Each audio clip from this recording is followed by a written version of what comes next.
আসসালামু আলাইকুম প্রাণপ্রিয় শিক্ষার্থীরা, আশা করি অনেক অনেক ভালো আছো। তোমাদের প্রেপোজিশনের প্রশ্ন সমাধানের আরেকটি পর্ব নিয়ে আমি হাজির হয়েছি। তোমরা জানো ইংলিশ সেকেন্ড পেপারে 50+ মার্ক পেতে হলে, মানে গ্রামার অংশের 60-র মধ্যে 50+ মার্ক পেতে হলে তোমাকে অবশ্যই ভোট কোয়েশ্চেনগুলো অনেক ভালোভাবে সমাধান করে যেতে হবে। তারই ধারাবাহিক আয়োজনে আমি চলে এসেছি তোমাদের প্রেপোজিশনের দিনাজপুর বোর্ড 2024-এর প্রশ্ন সমাধানে।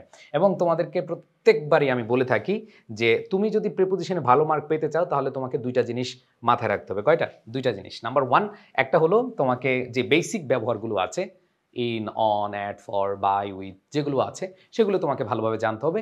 প্লাস তোমাকে অ্যাপ্রোপ্রিয়েট প্রেপোজিশন জানতে হবে। সো অ্যাপ্রোপ্রিয়েট প্রেপোজিশন পড়ার জন্য তোমাদেরকে অলরেডি আমি পিডিএফ দিয়েছি, আমার যে বই আছে সেখান থেকে পড়ে নিতে বলেছি। সো এই দুইটা কাজ যদি তুমি করতে পারো তাহলে আর কোনো টেনশন নেই।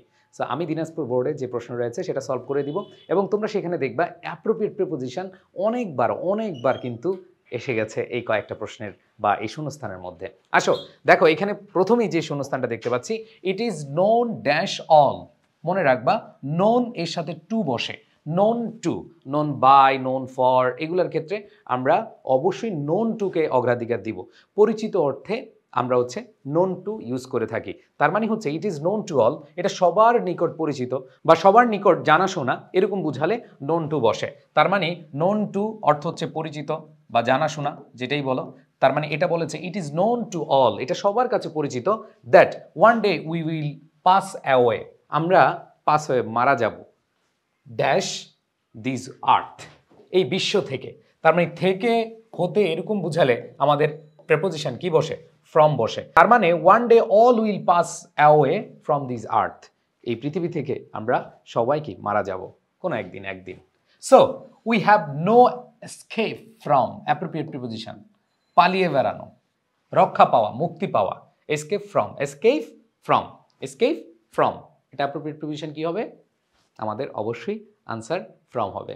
ওকে, এবার দেখো, one day we all will role down the IC lap of death.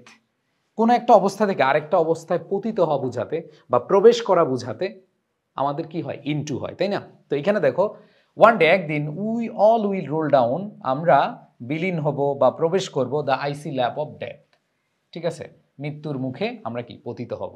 That means into, কোনো দিকে প্রবেশ করানো বুঝাতে ইনটু বসে। তার মানে role down into the IC lap of death, আমরা মৃত্যুর দিকে পতিত হব, ঠিক আছে। এরপরে খেয়াল করে দেখো, বিকজ, কারণ, death is common dash all. দেখো, কারণ মৃত্যু সবার জন্য সাধারণ, সত্য। তার মানে কমন টু অল, সাধারণ বুঝাতে বা সবার নিকট একই রকম বুঝাতে কমন টু হয়। কি হয়? Common to all. তার মানে সবার নিকট বা প্রতি এরকম বুঝাতে টু ব্যবহার হয়। তার মানে common to all. So we should not মোর্ন। দেখো, উই শুড নট মোর্ন এখানে ভার্ব, মোর্ন এর সাথে ফর বসে, অ্যাপ্রোপ্রিয়েট প্রিপোজিশন, শোক প্রকাশ করা, মোর্ন ফর, শোক প্রকাশ করা। সো এটাও অ্যাপ্রোপ্রিয়েট প্রিপোজিশন, মোর্ন ফর, শোক প্রকাশ করা, দ্য ডেড। তার মানে এখানে যে বিষয়টা বলেছে যে মৃতের জন্য বা মৃত্যুর জন্য শোক প্রকাশ না করা উচিত। এরপরে খেয়াল করে দেখো, বাট, কিন্তু, দোজ হু ডাই, কিন্তু যারা মৃত্যুবরণ করে, ড্যাশ দ্য কান্ট্রি। এখানে দেখো, ডাইয়ের সাথে অনেকগুলো প্রেপোজিশন বসে, যেমন ডাই অফ, রোগে মারা যাওয়া, ডাই ফ্রম, কোনো কারণে, যেমন ডাই ফ্রম ওভার ইটিং, ঠিক আছে। ডাই ফর, দেশের জন্য মারা গেলে ডাই ফর হয়, কর্মরত অবস্থায় মারা গেলে ডাই ইন হয়। সো আমরা ডাই নিয়ে অনেকগুলো প্রেপোজিশন পড়ে থাকি, তাই না? সো এখানে দেশের জন্য মারা গিয়েছে, মানে who die for the country, দেশের জন্য আত্মত্যাগ বুঝালে ডাই ফর হয়, ঠিক আছে। Their memories do not sink dash oblivion. তার মানে যে দেয়ার মেমোরিজ, তাদের যে স্মৃতিগুলো, ডো নট সিঙ্কের সাথে ইনটু বসে। সিঙ্ক ইনটু মানে কোনো দিকে পতিত হওয়া বা বিলীন হওয়া। তার মানে তাদের স্মৃতি বিলীন হয়ে যায় না, তাদের স্মৃতি কি? Do not sink into oblivion, সেগুলো কি? বিলীন হয়ে যায় না। There is no medicine that can save a man dash death. দেখো, সেভ ফ্রম, খেয়াল করে দেখো, দেয়ার ইজ নো মেডিসিন, কোনো ওষুধ নাই, that can save a man, যেটা মানুষকে কি করবে? নিরাপদ রাখবে বা বাঁচিয়ে রাখবে, ড্যাশ ডেথ। তার মানে কোনো কিছু থেকে নিরাপদ করা, ভালো রাখা, এরকম বুঝালে ফ্রম হয়।